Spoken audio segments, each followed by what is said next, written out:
చాలా కీలకమైనటువంటి విషయం ఇంకొకటి చర్చించుకోవాల్సింది ఏంటంటే భారతదేశము ఒక ఉగ్రవాది ఈ దేశం మీద దాడి చేసిండు ముగ్గురు జవాన్ల మృతికి కారణమైనటువంటి ఒక జవాన్ని ఒక ఉగ్రవాదిని ఈ దేశం మీద దాడి చేసినట్టే కదా ముగ్గురు జవాన్లను చంపినట్టు వాడి దేశం మీద యుద్ధం చేసిండు కదా వాని ఒక క్షణంలో లేపడేస్తే అయిపోతుంది కదా వానికి ఉగ్రవాదికి మానవ హక్కులేంది ఉగ్రవాదికి వాడుకునేటువంటి ప్రత్యేకమైనటువంటి హక్కులేంటి ఇంతకంటే నీచమైనటువంటిది భారతదేశంలో ఇంకేమైనా ఉంటుందా ఒక ఉగ్రవాదికి వాని విచారణ చేసి సరే వాని దగ్గర ఇంకేమైనా వివరాలు వస్తాయేమో వాని వెనక ఎంతమంది ఉన్నారేమో వివరాలు రాబట్టుకోవడానికి విచారణ చేసుకోవడంలో తప్పులేదు వీడోడు ఎర్రకోటపై దాడి కేసులో మరణశిక్ష ఎదుర్కొంటున్నటువంటి పాకిస్తాన్ ఉగ్రవాది మహమ్మద్ ఆరిఫ్ అలియాస్ అష్ఫాకు క్షమాభిక్ష పిటిషన్ను రాష్ట్రపతి ద్రౌపది ముర్ము తిరస్కరించారు 2000 డిసెంబర్ 22న ఎర్రకోట ఆవరణలో 27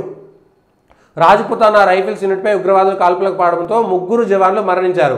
ఆ తర్వాత 4 రోజులకు లష్కరే తయ్యబా ఉగ్రవాది ఆరిఫ్ను ఢిల్లీ పోలీసులు అరెస్ట్ చేశారు 99లో మరో ఉగ్రవాదులు అబూ షాదు అబూ బిలాలు అబూ హైదర్ కలిసి ఆరిఫ్ అక్రమంగా భారత్లోకి ప్రవేశించినట్టు దర్యాప్తులో వెల్లడైంది అనంతరం అబూ షాబు బిలాలు హైదర్ వేర్వేరు ఎన్కౌంటర్లో వాళ్ళు ముగ్గురు మరణించారు 2005 అక్టోబర్ విచారణ కోర్టు ఆరిఫ్కు మరి కోర్టులు ఈ విషయంలో కోర్టు న్యాయమూర్తులు మొన్న ఏదో అరవింద్ కేజ్రీవాల్కి సంబంధించి లేదంటే మిగిలినటువంటి దాంట్లో కేసుల్లో న్యాయమూర్తులు ఇన్ని మాట్లాడతారు ఈ ఒక్క కేసును ఇన్ని రోజులు ఎందుకు చేసిరు ఒక ఉగ్రవాదిని శిక్ష చేయడానికి ఇన్ని రోజులా 24 సంవత్సరాలుగా ఈ భారతదేశ పౌరుల యొక్క డబ్బులతోటి ఒక ఉగ్రవాదిని మనం మేపుతున్నాము న్యాయ వ్యవస్థ ఏం చేస్తున్నది ఈ విషయంలో 24 సంవత్సరాలు పడుతుందా వాడిని ఉరిశిక్ష చేయడానికి సో ఏ వ్యవస్థ ఉండాలి వానికి హక్కులు ఎందుకు ఉంటాయి ముగ్గురు ఉగ్రవాదులను చంపినటువంటి వాడికి ముగ్గురు జవాన్లను చంపినటువంటి ఉగ్రవాదికి దేశంలో హక్కులు ఎందుకు ఉంటాయి వాడికి ఈ న్యాయ వ్యవస్థ ఎందుకు ఈ ట్యాక్స్ కట్టేటువంటి ఈ దేశ ప్రజల యొక్క డబ్బుతోటి వాడిని జైల్లో కూర్చొని మేపుడైంది అంటే 24 సంవత్సరాలుగా భారతదేశంలో ఒక ఉగ్రవాదిని మేపుతున్నారు వాడు దున్నపోతులేక బలిచి తెల్లగా అయిపోయాడు వాడిని మనం మేపాలి వాడిని పట్టుకొని చూడాలి వానికి ఏం తెలుస్తుంది ఇంకా వానికి క్షమాభిక్ష పిటిషన్ దాఖలు చేసినట్ట ఆ పిటిషన్ దాఖలు చేసినోడు వానికి మద్దతుగా ఉన్నటువంటి లాయర్లను కూడా ఎన్కౌంటర్ చేసి పడేయాలి ఎవడైనా ఈ దేశంలో ఉగ్రవాదిగా ఉండి ఇట్లా జవాన్ల మీద కార్పులు జరిపితే వానికి అనుకూలంగా ఎవడైనా పైసల కోసం లాయర్ కానీ లేకపోతే వానికి అనుకూలంగా ఈ దేశంలో ఎవడొచ్చినా వాళ్ళందరినీ చంపి బొందబెట్టాలి పాతరేయాలి పేల్చి పడేయాలి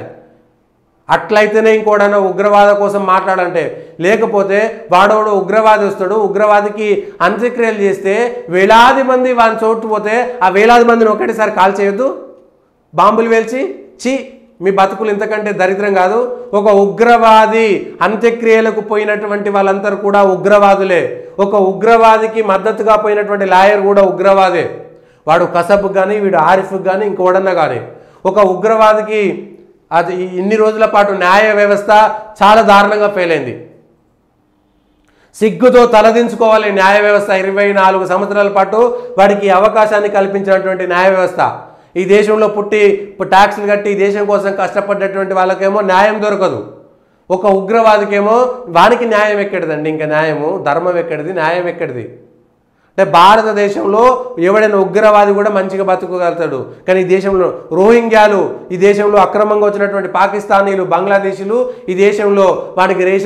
రేషన్ కార్డు దొరుకుతుంది వానికి ఆధార్ కార్డు దొరుకుతుంది వానికి ఓటు హక్కు వస్తుంది ఓటు బ్యాంకు పోయినాక వాడు పెట్టే టోపీ వీడు పెట్టుకుంటాడు వాని ఇంకా పోయి వాడు పోతే అసిద్ధం కూడా కడిగి వస్తారు ఈ ఓటు బ్యాంకు రాజకీయాలు చేసేటువంటి గమ్మత్ గిట్లుంటుంది ఇది నిజమేనా ప్రజలు ఆలోచించాలి ఇది ఇంత కరెక్టేనా ఇది పద్ధతేనా 24 సంవత్సరాలు బతుకుంటాడా వాడు ఉగ్రవాది అనేటోడు ఇంతకంటే దారుణం ఇంకేముండదా ఒక ఉగ్రవాదిని 24 సంవత్సరాలు మేపినటువంటి భారతదేశానికి హ్యాట్సాప్ ఇంతకంటే సెక్యులరిజం ఇంకేముండదు ఇంతకంటే ఓపిక ఇంకేముండదు ఈ దేశం బర్బాదు కావడానికి ఈ దేశం నాశనం కావడానికి ఇంతకంటే ఎక్కువే ఉండదు ఇక